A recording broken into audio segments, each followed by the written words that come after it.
अस्सलाम वालेकुम, क्या हाल है आप सबके। आई होप कि आप सब बिल्कुल ठीक ठाक होंगे। आज हम बात करने वाले हैं सुन मेरे दिल की एपिसोड 28 की। लेकिन उससे पहले अगर आप चैनल पे पहली बार हैं, हमने चैनल सब्सक्राइब नहीं किया तो प्लीज़ चैनल को ज़रूर सब्सक्राइब करेगा, वीडियो को लाइक शेयर और कमेंट सेक्शन में अपना रिव्यू हमारे साथ ज़रूर शेयर किया कर देना। गाइस, मेरी तबीयत आज ज़रा सी ख़राब थी।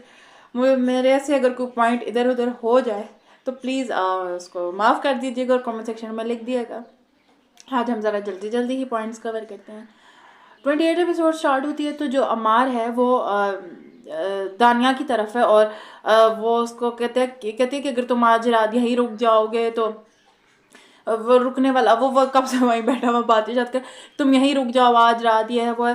कहते हैं कि अब तुम मैं भी कल, वो उसको कहते हैं कि काश के उस तरह ना होता, मुझे मतलब वो मोहब्बत की है, मुझे उस पर शक हो गया है। वो कहती है शक हो जाए, फिर मेरा एक्स हस्बैंड कहता था कि शक जो है फिर फांसी की तरह लगता है और इस तरह। अब तो कल मैं भी कनाडा जा रही हूँ वापस। वो कहते तुम क्यों जा रही हो। कहती है कि क्योंकि मुझे पता चल गया कि एक वफादार इंसान बेवफा से मोहब्बत नहीं कर सकता। बहन तो तुम यहाँ करने की आई थी, सारा कुछ उनके बीच में ख़राब करके तो वापस कह रही है मैं कनाडा जा रही हूँ। और अमार मतलब ऑनेस्टली इतना कोई, मैं छोड़ो, मैं कैसे मेरे आवाज़ आ रहे हैं मेरे दिमाग में कि ऐसा वो बदतमीज़ इंसान है कि मैं उसको क्या ही कहूँ।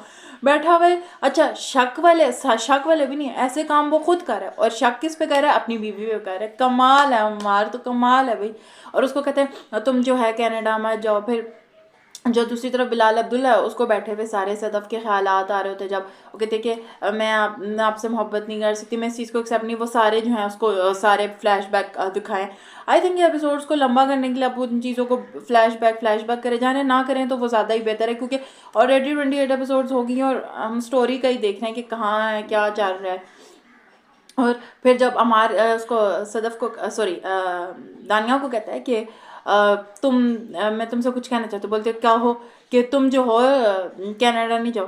कहती तुम उसको तलाक दे दो। और इस तरह करके अच्छा उसका एक सेकेंड, अमार की तो मुझे बिल्कुल समझ नहीं आती। जब नेक्स्ट भी दानिया फिर उसको ऑफिस में काम करती है, फिर ऐसे डर रहा होता है, ऐसे घबरा रहा होता है कि उसको समझ नहीं आ रही कि उसको करना क्या है।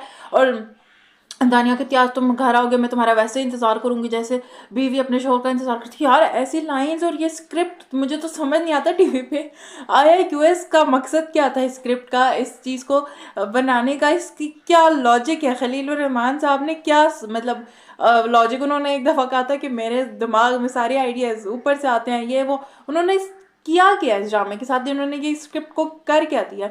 तो वो उसको कह रहे थे। दूसरी तरफ जो सदफ़ है, सीरियसली सदफ़ को बिलाल अब्दुल्ला से अच्छा कोई नहीं समझ सकता। जब उसको कहती है कि ऑफिस आती है तो पहले सदफ़ बिलाल ने कहा होता है मैंने कोई कॉल नहीं लेनी, लेकिन उसको वहाँ से बताते हैं कि सदफ़ अंदर मतलब आ रही, तो कहते हैं हाँ हाँ प्लीज़ भेजो ने। तो वो जब आती है कहती है सर मैं बैठ जाऊँ, तो वो उससे कहती है सर मैं लाहौर नहीं जाना चाहती।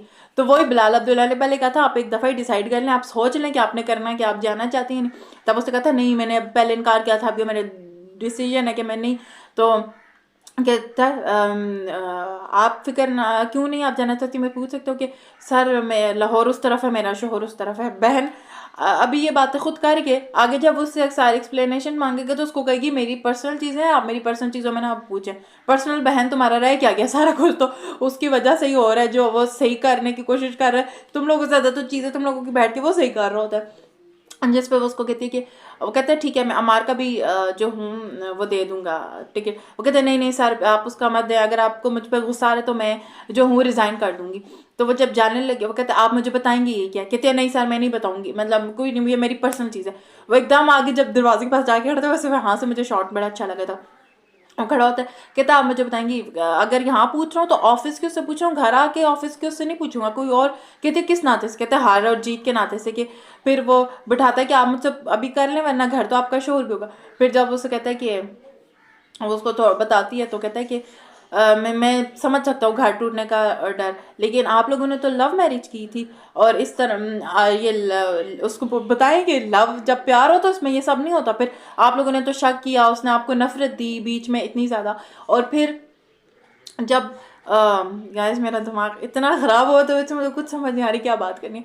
जब वो उसको बताती है कि हाँ, फिर जब उसको कहते हैं कि वो मुझ शक करते हैं मतलब आपको लेके, तो कहते हैं आप तो मुझसे ऐसे बात की नहीं जैसे मैंने मोहब्बत करके आपसे कोई गलती कर दी। वो तो मेरे पे मेहरबानी की सूरत में अता हुई, मुझे इसने इतनी ताकत दी, आपने कहा तो मैंने आके इनकार कर दिया। और फिर जब उसको कहता है वो कहती है ना कि सर अब ये मेरी पर्सनल चीज़ है, मैंने इनमें सारा कुछ बता के भी करके भी क्या पर्सनल। फिर कहता है ठीक है, या तो आप ये रेजिग्नेशन लेटर मेरे मुंह पे मारें या फिर ये जो लव मैरिज वाला है इसमें से लव का लेबल हटा दें अपने ऊपर से।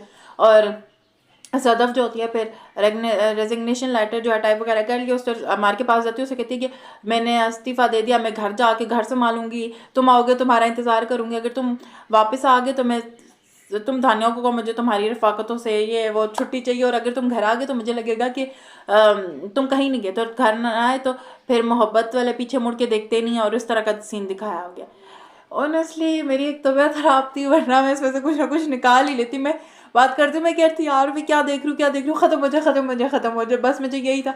बट क्योंकि मुझे वहाज पसंद है तो कहीं ना कहीं मुझे वहाज की वजह से वो सीन्स देखने में मज़ा आ रहा था।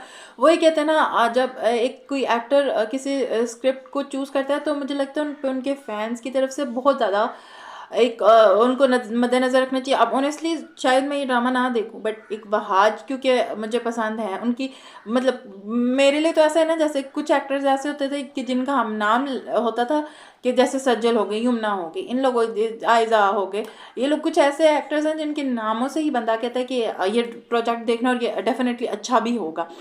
और कहीं ना कहीं मेरे लिए वहाज भी इस तरह के तो मुझे अच्छे बहुत लगते, तो मुझे वो था। बट ऑनेस्टली इस ड्रामे को देखना और वो करना बड़ा ही वो मुश्किल काम है। हाँ, अगर आप इसको बिल्कुल लॉजिक वॉजिक निकाल के सिर्फ एंटरटेन हो तो वो एक अलग चीज़ है।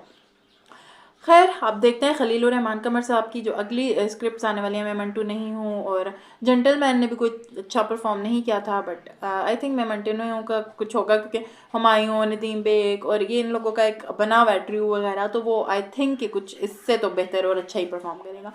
आप लोगों की क्या ख्यालात हैं सुन मेरे दिल को लेके? आई नो मेरा रिव्यू बहुत गंदा था, पर प्लीज़ इसको ही बर्दाश्त कर लिएगा। चैनल को सब्सक्राइब जरूर करिएगा, वीडियो को लाइक जरूर करिएगा, कमेंट सेक्शन में अपना रिव्यू हमारे साथ जरूर शेयर करिएगा। अल्लाह हाफ़िज़।